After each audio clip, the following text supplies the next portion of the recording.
Before the podium, Dracon handed Walter an oversized check with $30 million written on it. The series of zeros on the check was dizzying.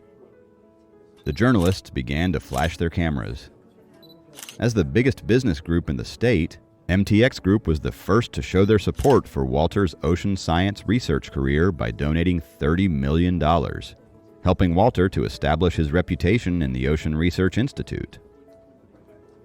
Walter had won the support not only from the governor and the local government, but from the big business groups as well.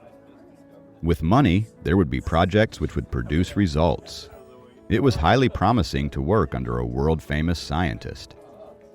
The younger, ambitious researchers were all excited. Meanwhile, the experienced researchers of the Institute who held a grudge against Walter, the outsider, knew that they would get nothing if they tried to set traps for him in the future. With the support from such a huge business group, who would dare to edge Walter out? It would be suicidal. Soph's family did such a big favor for us. We must invite them to dinner to thank them, Mila said in a low voice. Okay. Jacob nodded slightly. Kathy was silent. All of a sudden, she felt like Sophie and Jacob's families matched each other perfectly, while she was nothing in front of them. The ceremony ended with great success. The journalists went back to write articles while the government officials came over one by one to shake hands with Walter before leaving. Dracon and Helen stayed behind, and they stood at the gate to chat with Walter a little. Not wanting to catch attention, Mila waited until the audience had almost all left before taking Jacob and Kathy over to them. It's been a while since I last saw you, Helen. You look even younger than before, Mila complimented Helen. Whether it was flattery or out of sincerity, complimenting a woman's looks was always the best conversation starter. Mila, you look more energetic than before, Helen replied with a smile. While they chatted, Walter continued with what he was saying. Then it's settled. You and your family come to have dinner at our house at 6 o'clock tomorrow evening. Sure, we'll be there. Dracon agreed immediately. They talked like old friends. However, Walter didn't know that Dracon would donate $30 million to the Ocean Research Institute until yesterday. It had been a great surprise for him. Kathy, you come tomorrow as well. Walter glanced at Kathy and said, Oh, I can't. Kathy declined in a stammer. You should definitely come. It will be a lively occasion. Helen tried to persuade her. No, thank you. Kathy shook her head determinedly. I have things to do tomorrow. Since it looked like she would be busy, they didn't push her. Walter looked at Kathy and Jacob, saying, Are you guys going back to college? Yeah, we're going to head back with the group. Kathy turned her head and realized that Liam had left with the students already. I'll drive you back. Walter took out his car key and patted Jacob's shoulder. Mila, you stay here while I drive them back to college. Walter looked back and said when they were outside the hall. Okay, Mila answered without hesitation. Walter's white car was parked in the open parking lot. How come Grandma didn't come? Jacob asked. At the sight of this car, he knew that his dad had gone back home as soon as he arrived in the city. She's not interested in such events. Walter opened the door and got behind the steering wheel. On the way, Walter talked about the things he did and saw in England to break the awkward silence. The car arrived at the gate of the university shortly. Thank you so much, Dr. Brown. I need to go to the library, so I'll have to leave now, Kathy said, saying goodbye to Walter, who was sitting in the car. Okay, goodbye.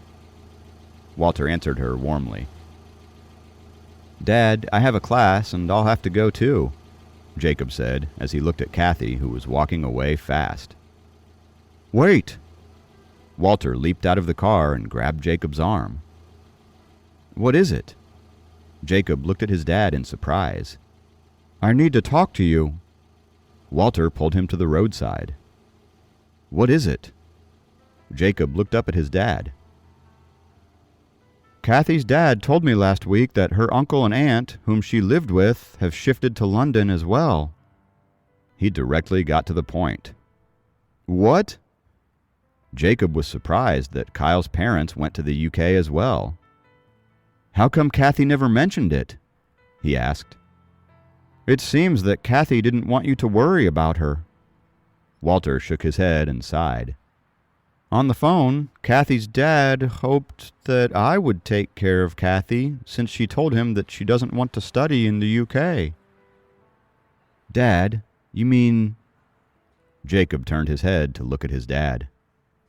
"During the weekdays, Kathy would still live on campus, but during the weekends, she's going to live at our house," Walter said. "Kathy will live in our home?" Jacob's heart began to race. "We can't let her live alone. Her family moved to this city in the 1980s and has no other relatives here. Kathy's dad is one of my best friends, and it's my duty to take care of her," Walter continued. "Kathy's family helped us when we needed it the most, and your mom and I will take care of her as our own." "But Dad, how can she live with us?" Jacob was at a loss for words. "I know that you're used to living alone, but you'll have to adjust a little for her, and I'm sure she'll not disturb you much. She's a great kid.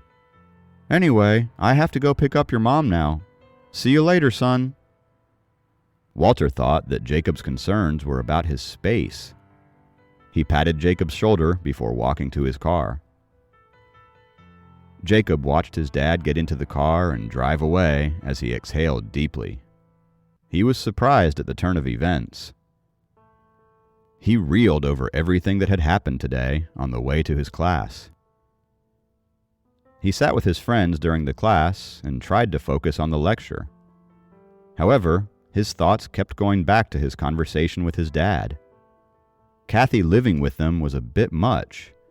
He could understand where his parents were coming from, but his relationship with her was already too complicated. He didn't even want to think about Sophie's reaction to this news. After the class ended, he hurried after Kathy, who seemed to be running from him after that inauguration. "Hey, Kathy, wait! I need to tell you something," Jacob said after catching up with her. Seeing no other option, Kathy stopped and turned to him. "Yeah, what is it?" "My dad told me that your dad and he want you to stay at our place for the weekends from now on." Jacob got to the point. "What?"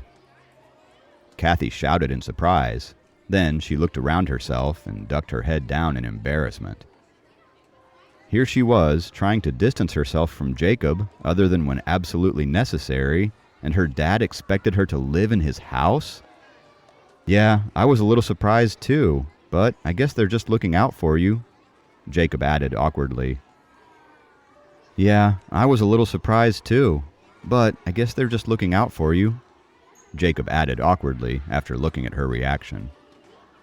"But I don't need to live with anyone. I can manage on my own," Kathy argued, looking offended. I know that. I'm sure they're just concerned, since your parents live so far away. It's natural to get worried about emergencies, but you should talk to your dad once. Take it up with him and then decide," Jacob explained, trying not to anger her further. "Yeah, I'll talk to him. Thanks for telling me." Saying that, Kathy vanished from his sight as soon as she could. From the looks of it, Kathy didn't want to live at his place, but it didn't seem likely that her parents, or even his for that matter, would budge on their stance.